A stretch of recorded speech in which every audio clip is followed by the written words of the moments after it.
Kelly? Don't tell me, what are you doing here? The voice cut sharply through the taut air of a winter morning. I stopped in my tracks for just a second and instinctively straightened my back. I felt embarrassed at the thought of being seen in such shabby clothes, but I refused to lower my head and hide my face. My pride wouldn't allow it. Slowly, I lifted my gaze and looked straight at the owner of the voice. Standing there was my grandfather, Frank. Behind him was a black luxury sedan, and the sight of my grandfather in his perfectly tailored coat formed a cruel contrast with the grimy concrete building behind me.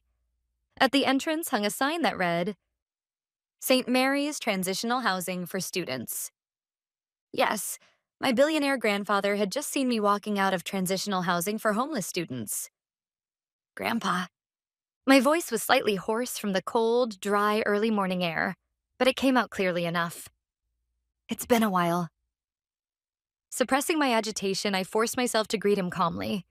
He stared at me from head to toe as if he were seeing something unbelievable. Worn-out jeans, a cheap hoodie layered for warmth, and in my hand, a sports bag containing everything I owned. Why are you coming out of a place like this? Kelly, answer me. His voice was trembling, not with anger, but with deep shock and fear at the reality that his beloved granddaughter was living in student transitional housing. There are reasons, but I'm fine. I'm still going to school and I'm managing somehow. Fine? There's no way this is fine. He raised his voice, and passers-by turned around in surprise. Striding toward me, he grabbed my now thin arm tightly. What happened to the house? The house I gave you. I frowned at the words that burst from his mouth. The house? I didn't understand what he meant. What are you talking about? What house? The house I gave you 6 months ago for your 20th birthday? A furnished 3-bedroom house in the Riverside district. Why aren't you living there? His eyes were bloodshot, his expression desperate. I was confused. A house in the Riverside district? I had never even seen a home in such an upscale neighborhood. Grandpa, calm down. I never received anything like that. The only thing I got for my birthday was a card from Mom. Dad and the others said you were busy traveling overseas and that there wouldn't be a present this year. What did you say? His movements froze. I could feel his agitation rapidly harden into something cold and sharp. It was a face I knew well. The face of Frank, the Iron Man who had once been feared in the business world. You heard nothing? No keys? No deed? Not once. Even when I was practically thrown out of the house, no one ever mentioned anything like that. Slowly, he released my arm and clenched his back teeth as if swallowing something bitter. In the depths of his eyes, flames of rage burned fiercely. I see. Grace and David. He muttered the names in a low, growling voice. Get in the car, Kelly. We need to talk. But I have hospital training this morning. I'll take you. Before that, you need a proper meal and an explanation. There was no room for refusal in his tone. I let out a quiet sigh and nodded. There was no point in putting on a brave front. And somehow, I felt that the mystery of this missing house held the key to what had derailed my life. As I climbed into the warm car, the softness of the seat, something I hadn't felt in a long time, nearly snapped the tightly wound thread of tension inside me. Tell me everything. How you've been living these past few months? And what happened to that house? Still staring out the window, I opened my mouth quietly. It's a long story, but if you're willing to listen... And so I began to speak. Sleep was a luxury for me.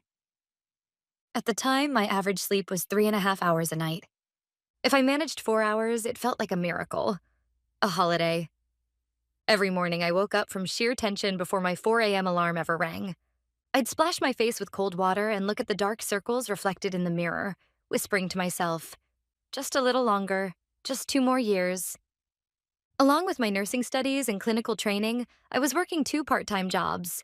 From early morning until mid-afternoon, I endured grueling clinical rotations at the university hospital. In a constant state of tension, I ran around checking patients' vital signs, assisting with hygiene care, and writing reports, until my legs felt like they might give out. In the evening, I worked as a waitress at a diner near campus. And from midnight, after the diner closed, I cleaned office floors for a 24-hour cleaning company. That was also my study time. In empty, silent office buildings, I pushed a mop while reciting anatomy and physiology terms under my breath. During my 15-minute breaks, I desperately scanned a vocabulary notebook pulled from my pocket. Kelly, you look awful again. Why don't you take a little time off? The diner manager said it out of concern, but all I could do was shake my head. I'm fine. I have to earn my rent and pay for my textbooks. That was the truth. I had nowhere I could rely on. The only saving grace was that my grandfather Frank paid my university tuition directly. It's worth investing in anyone who truly wants to learn. That was his policy.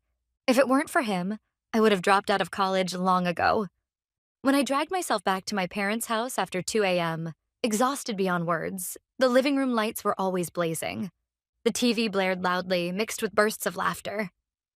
There, sprawled across the sofa, were my unemployed sister Ashley and her husband Chris, surrounded by empty pizza boxes and beer cans. "Oh, you're home, Kelly. You're late," Ashley said without taking her eyes off the TV. "Hey, could you run to the store and get some ice cream? Vanilla." "I just got back. Go yourself." "Huh? We're tired." "Tired? From lying around the house all day?" My parents were even worse. They took the $500 I paid every month toward household expenses as if it were their natural right. "Kelly, have you paid this month yet? The electricity bill went up, so starting next month, make it $600.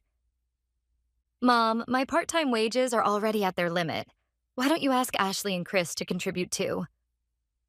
The moment I protested, my mother's face hardened. "Ashley has it hard. She has 2 small children. You're single and carefree, aren't you? We're family. It's only natural to support each other." The word carefree stabbed into my chest like a sharp knife. What part of my life was carefree? Every day felt like walking a tightrope. If I caught a cold and missed work, I risked losing my food money for the following month. Still, I endured it. Someday, once I earned my license and became a registered nurse, I could leave this house and live on my own. That hope alone kept me going. One night, the moment I opened the front door, the rich aroma of roast beef and red wine filled my nose. My stomach growled loudly, against my will. Lunch that day had been nothing more than a single jelly drink gulped down on the move. I was dizzy from hunger and exhaustion, but I knew all too well that this feast wasn't meant for me. When I stepped into the living room, it felt like entering a different kingdom. The dining table was covered with lavish dishes, and my mother Grace, my father David, my sister Ashley, her husband Chris, and their 2 sons were eating cheerfully. "Oh, you're back?" My mother noticed me and paused with her fork midair. In her eyes, I caught a faint trace of annoyance, as if an interruption had arrived. "Welcome home. But I'm sorry. Today is Ashley's recovering from childcare party. We didn't prepare anything for you." Without a word, I took off my shoes and headed for the kitchen refrigerator. There should have been the salad chicken I'd splurged on with my own money after getting paid yesterday. My lunch for tomorrow. But when I opened the fridge, it was gone. "Hey, where's my chicken?" When I turned around, Chris wiped sauce from his mouth with a napkin and said casually, "Oh, that? Sorry about that. I used it as an appetizer earlier. The expiration date was coming up anyway, so I took care of it." Took care of it? That was my lunch for tomorrow. I bought it with my own money. "Don't be so picky, Kelly." Ashley cut in, swirling her wine glass. "It's just a few dollars. Why get so worked up? Chris is under a lot of stress from job hunting right now. If you're family, shouldn't you want to help your brother-in-law get some nutrition?" The last time Chris had gone to a job interview was over 6 months ago. I knew exactly how he spent his days. Online games and sports on TV. My hourly wage is low. Do you have any idea how long I have to work just to afford that chicken? When I raised my voice, my father David slammed his hand on the table. "Kelly, how dare you speak to your sister like that? You're being narrow-minded. This is a good opportunity. Let's talk about money." He placed a thick envelope on the table. Just from the bulge of the bills inside, I could tell it was a substantial amount. He slid the envelope, not toward me, but toward Ashley.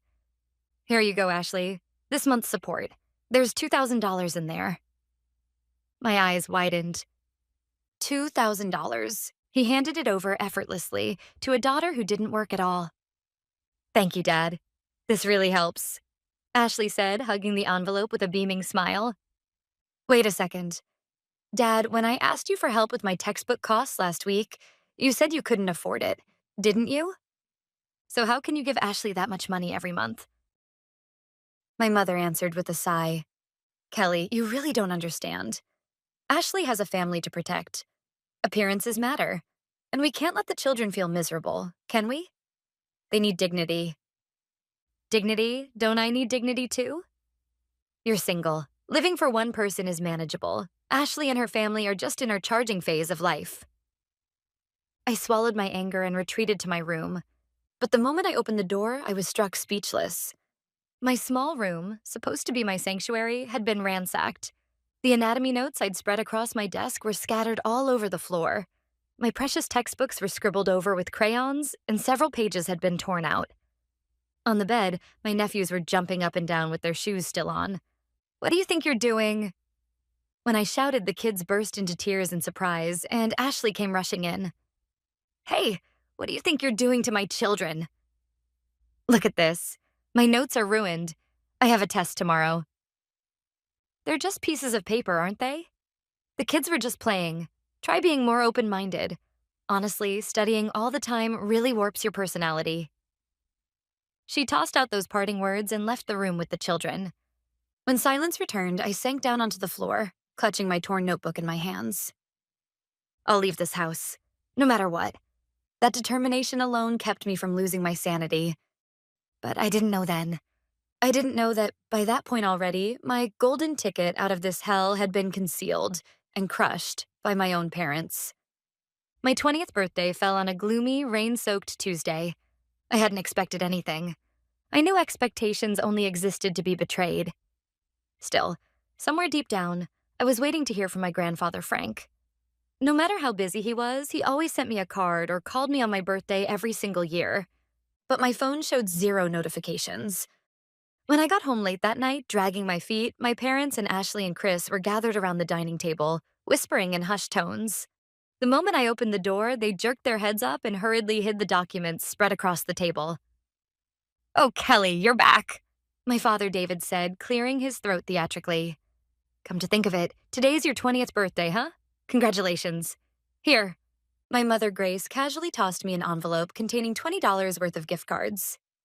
Thanks. Did Grandpa contact you? The air in the room instantly went tense.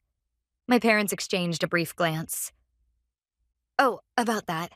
Your grandfather called. He's in South America right now, setting up a new business, somewhere without even proper reception. He said to give you his regards, but he doesn't have the time or means to send a present. I see. If he's busy, it can't be helped. Her explanation sounded reasonable, but my instincts told me something was wrong. My grandfather wasn't that kind of person. Just then, Ashley let out a smile she clearly couldn't suppress. In her hand, I caught a glimpse of the edge of a glossy brochure she hadn't managed to hide in time. Hey, Mom, don't you think this island kitchen is amazing? You could cook while keeping an eye on the kids.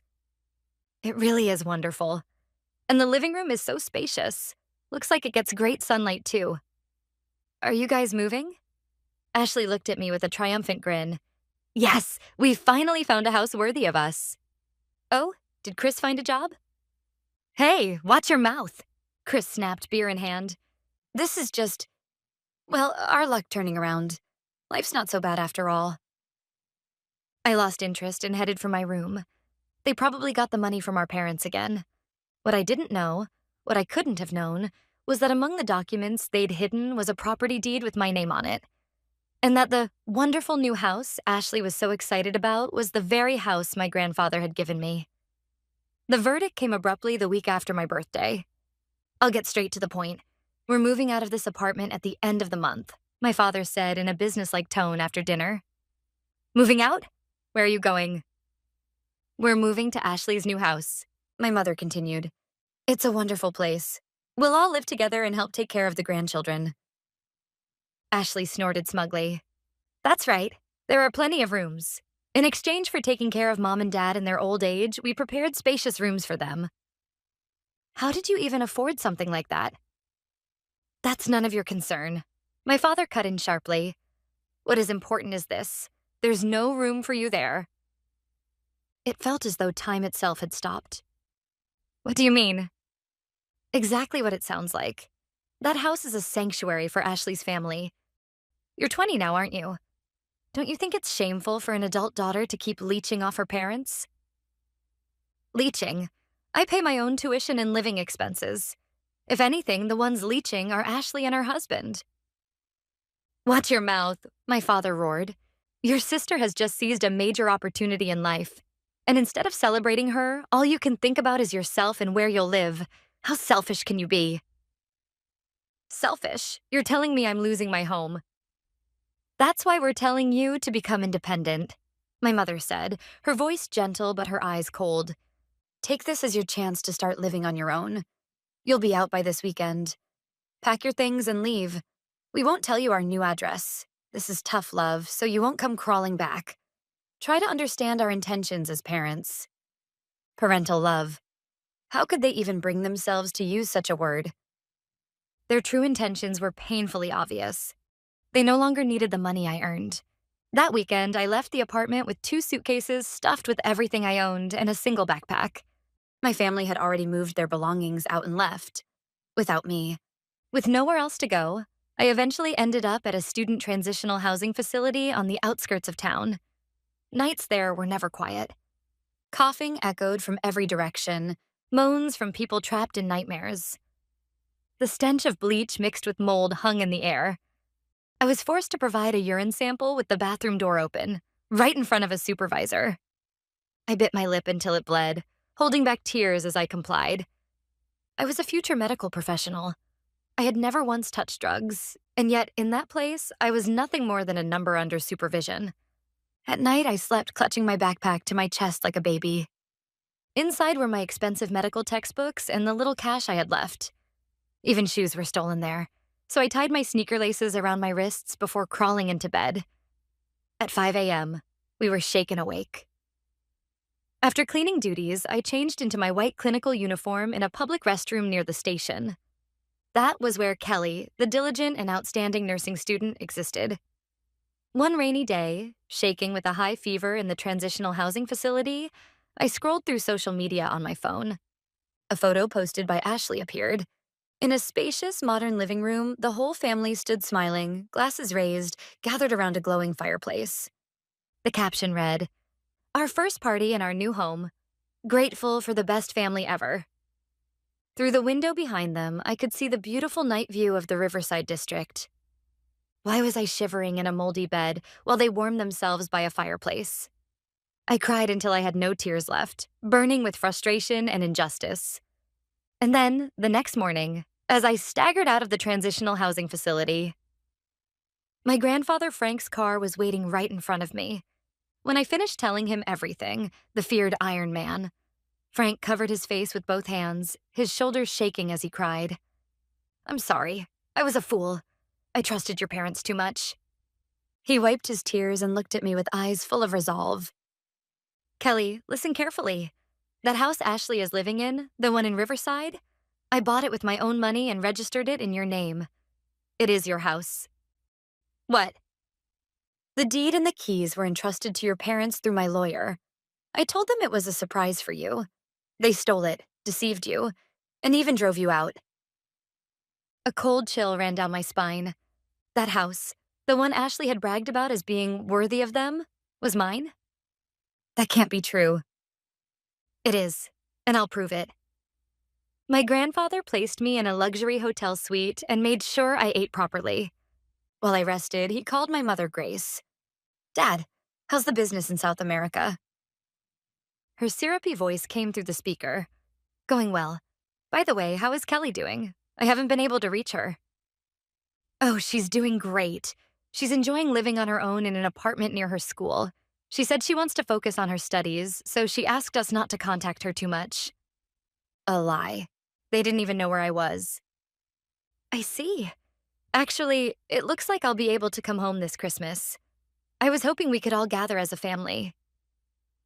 "Really? That's wonderful. Then you must come to the new house."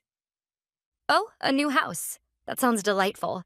Kelly will be there too, I assume." "Of course. Yes. I'll invite her." Another lie. After ending the call, my grandfather spoke coldly. You heard that, Kelly. They wouldn't care even if you were dead, as long as their lies weren't exposed.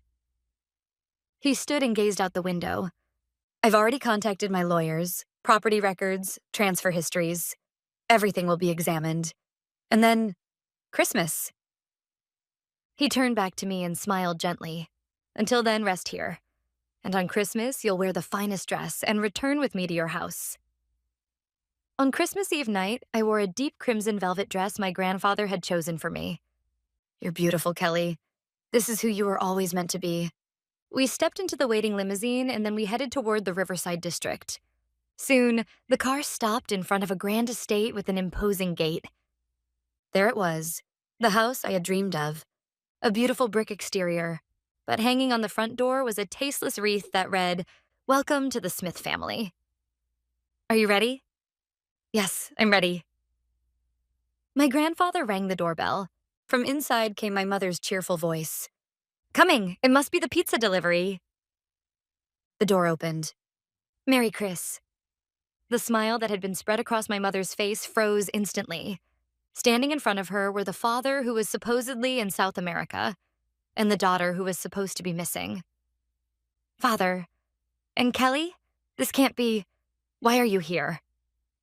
We were invited, my grandfather said coldly. This is a party at your new house, isn't it? Get in. He brushed past my mother and strode confidently into the entry hall. When we entered the living room, the scene before us was a full-blown feast. The table was covered with more food than anyone could possibly finish. On the sofa, Ashley was spreading out a brand new designer handbag, while Chris puffed leisurely on a cigar. My father, David, was in high spirits, carving the turkey. Hey, Grace, who's at the door? Don't tell me the cake's already. He looked up, knife still in hand, and froze. The air in the room turned vacuum silent in an instant. Well, David, Ashley, Chris, you seem to be enjoying yourselves. In my granddaughter's house. The weight of those words alone seemed to drop the temperature below freezing. Grandpa, you said you weren't coming back until next week. Plans change. My grandfather pointed his cane toward the wedding photo of Ashley and Chris hanging on the wall. Explain this to me. Why are you living in the house I gave to Kelly? And why was Kelly forced to sleep in transitional housing for homeless students? Homeless? My father rasped, staring at me in my dress. What are you talking about? Kelly was living in an apartment. Silence. My grandfather's shout cracked like thunder. I'm not here for excuses. We are settling everything here and now. The police and the lawyers are already on their way. This is not a family meeting. This is a trial. Police? From afar, the sound of sirens began to grow louder. Dad, wait. This is all a misunderstanding. We were going to tell her today. We gave the house to Ashley. She has a family. She deserves it more. My mother screamed, trying to grab my grandfather's arm, but my grandfather slapped her hand away. There is no misunderstanding. What you did to Kelly is a crime. Embezzlement. Forgery of private documents. Fraud. At those words, Ashley, trembling, cut in. But Grandpa, Kelly is single. She can't manage such a big house alone. I have children. Wouldn't it be more reasonable for the whole family to use it? Kelly would understand, right? Right, Kelly? She looked at me desperately, her eyes pleading, please go along with it. I slowly shook my head. No, Ashley. I never agreed to anything. I wasn't even told this house existed. You hid the documents, lied to me, and then threw me out. That was to encourage your independence. My father began, but before he could finish, 3 police officers and a lawyer entered. Mr. Frank Smith, we're here after hearing of your report. No, are you going to arrest us? Ashley screamed. We are not making arrests at this time, the lawyer said calmly. However, this property belongs to Miss Kelly Smith. You have no legal right to reside here. This constitutes unlawful occupation, and you are required to vacate immediately. Immediately? From now? Chris shouted. It's snowing out there. We have kids. Where are we supposed to go? That's none of my concern, my grandfather spat. Did you worry about where Kelly would go when she was trembling alone in the dead of winter, living in transitional housing? Kelly spent 5 months in hell. You will now spend far longer facing the consequences of your own stupidity. Please, forgive us. My mother collapsed to the floor. If the monthly support stops, we can't survive. Support? That ends today. I've instructed my asset management firm to permanently stop all transfers to you. I've also revised my will. You will not receive a single cent. No, that's impossible. 72 hours, a police officer announced. You have 72 hours to collect your personal belongings and vacate. Formal eviction proceedings will follow. What followed was pure chaos. Ashley ran around clutching her handbags. Chris tried to carry out expensive liquor bottles and was stopped by the police. My parents screamed at each other, hurling blame back and forth. This was the true face of the family I had once longed to be loved by. They were nothing more than parasites, bound together by my grandfather's money and my sacrifice. At last, my grandfather delivered his final judgment. Never come near Kelly again. If you attempt to contact her, I will personally make sure you spend the rest of your days in prison. The heavy front door slammed shut. The sound was deep, final, and strangely refreshing. It marked the end of my past. It's over, Kelly, my grandfather said, pulling me gently into his embrace. This is your true home.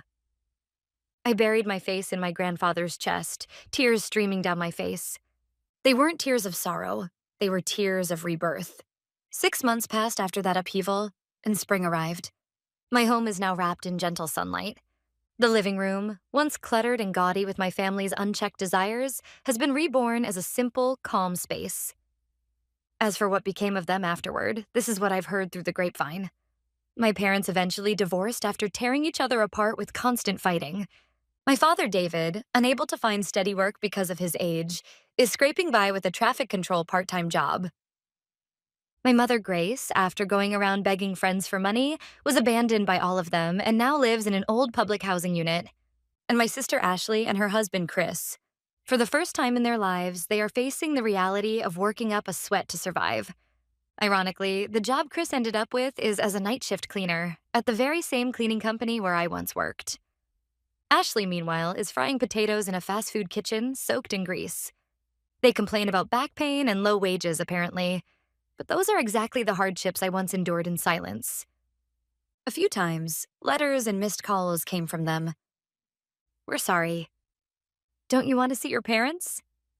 And finally, please help us financially. I fed every letter into the shredder and blocked every number without hesitation. Would that seem cruel? No. This is a necessary wall I built to protect my dignity. I've now safely reached my final year of nursing school. My grandfather, Frank, often visits on weekends, and we spend time tending the garden together. You've grown strong, Kelly, he says, smiling softly. Through this experience, I gained an invaluable lesson. Kindness without boundaries is not a virtue. It's a weakness, an opening for malicious people to exploit. True love does not mean accepting every unreasonable demand.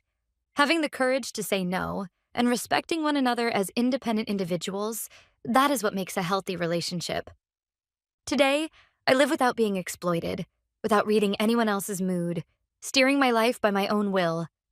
My true life has only just begun.